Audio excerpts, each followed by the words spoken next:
नमस्कार दोस्तों, मैं आज आप लोगों को एक कहानी सुनाता हूँ। दोस्तों, यह कहानी एक काली डायन की है। तो कहानी को शुरू करने से पहले एक बार वीडियो को लाइक और सब्सक्राइब अवश्य कर लें ताकि इसी तरह की कहानी आपको डेली सुनने को मिल सके। तो चलिए शुरू करते हैं कहानी को। आइए, यह कहानी एक डायन की है। काली डायन इस कहानी का नाम है। दोस्तों, मैंने यह कहानी बनाकर नहीं लिखी। यह कहानी एक सचमुच की घटना है जो कि मैंने अपनी दादी से सुनी है और बहुत पुरानी है। कुछ लोगों का मानना है कि भूतों का कोई अस्तित्व नहीं होता। आप लोग जानते हैं भगवान का अस्तित्व होता है, तो भूतों का क्यों नहीं। सभी ने रामायण और महाभारत जैसे ग्रंथों में पढ़ा या किसी से सुना होगा कि भगवान जब इस धरती पर थे तब भी भूत पिशाच हुआ करते थे।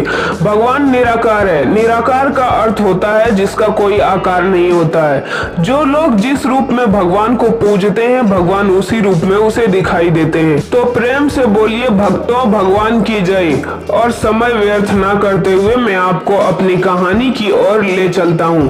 बहुत पुरानी बात है। तब पानी के ज्यादा साधन नहीं हुआ करते थे। लोग कुएं, बावड़ी, तालाब आदि से पानी पिया करते थे। तो यह कहानी भी एक तालाब की है जो कि उस काली डायन के जादू से अमृत से जहर बन गया था। यह डायन कैसे बनी, कैसे इस तालाब का पानी विष बन गया, मैं यह कहानी आपको बताता हूँ। एक गांव में एक औरत के कोई बच्चा नहीं था। वह औरत गांव के मुखिया की पत्नी थी। उसकी शादी को काफी समय हो गया था। सब लोग उसे बांझ कहा करते थे। सारे गांव वाले उसका मुंह भी देखना पसंद नहीं करते थे। कहते हैं कि उसका मुंह देख लिया तो पूरा दिन बेकार चला जाएगा। पर मुखिया की पत्नी थी, इसीलिए लोग थोड़ी बहुत बातचीत कर लिया करते थे। एक दिन गांव में फकीर बाबा भिक्षा मांगते हुए आ पहुंचता है तो वह बातों ही बातों में उसका हाथ देखने लगा और कहता है, आपका कोई बच्चा नहीं है। वह बोली, आपको कैसे पता चला? तो वह फकीर बाबा बोला, हम हस्त रेखा में निपुण हैं और हाथ देखकर यह बता सकते हैं कि क्या होने वाला है, क्या होगा। वह बोली, अच्छा तो यह बताओ कि मेरे बच्चा कब तक होगा? तो उसने कहा, आपको भगवान ने बच्चा तो नहीं दिया, पर मैं एक रास्ता बताता हूँ, वह सुनो। अमावस्या की रात को किसी एक ऐसे लड़के की बलि पीपल के पेड़ के नीचे दो जो अपने माँ के एकलौता पुत्र हो, और उसके खून से अपने बाल धोना। फिर कहना, हे प्यासी आत्माओं, यह बलि मेरी तरफ से स्वीकार करो और मुझे एक पुत्र दो। एक लोटे में उस कुएं का पानी भरकर उसमें उसके शरीर के 2 बूंद खून को मिलाकर खुद ही पी लेना और उस लड़के के सिर के बाल अपनी साड़ी की गांठ में बांध कर रखना, तो तुम्हें अवश्य एक पुत्र पैदा होगा। इतना कहकर वह वहां से भिक्षा लेकर चला गया। उस दिन के ठीक 3 दिन बाद अमावस्या थी। उस रात को औरत ने वही किया जो उस बाबा ने बताया था। उसने अपने देवरानी के लड़के की बलि दे दी और खून की 2 बूंद पानी में मिलाकर खुद ही पी लिया और उसके सिर के कुछ बाल को काट कर अपनी गांठ में बांध लिया और बिना पीछे मुड़े अपने घर आ गई। सुबह गांव वालों को पता चला कि मुखिया के भाई के बेटे को किसी ने मार के वहां फेंक रखा है। जब यह बात मुखिया और उसके भाई ने सुनी तो वह नंगे पैर दौड़े। धीरे धीरे सारा गांव इकट्ठा हो गया। उस लड़के की माँ का रो रो कर बुरा हाल हो गया था। तब किसी ने हिम्मत जुटाकर उस सिर को धड़ से जोड़ा और उसे नदी में बहाने की सलाह दी। वैसे ही किया। लोगों ने उस लाश को पानी में बहा दिया। तब लोग यही कह रहे थे, किसने किया यह सब, कैसे हुआ? सब लोगों के लिए यह घटना चिंता का विषय बन गई थी।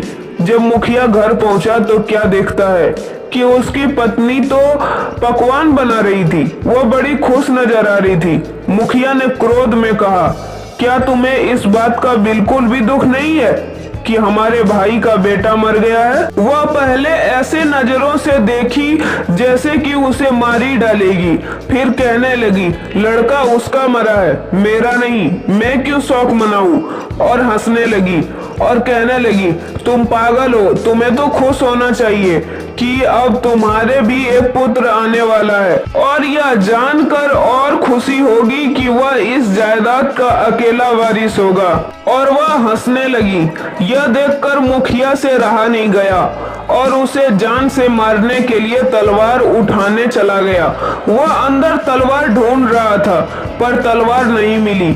जब वह पत्नी के बेद के पास पहुंचा तो क्या देखता है कि सारे कपड़े खून से लथपथ हैं और तलवार भी वहीं पड़ी है और उस पर खून लगा है। वह यह सब देखते ही समझ गया कि यह सब इसने ही पुत्र प्राप्त के लिए की है।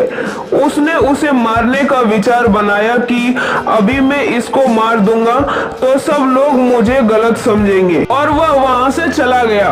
उस दिन से गांव में ऐसे घटना होने लगी।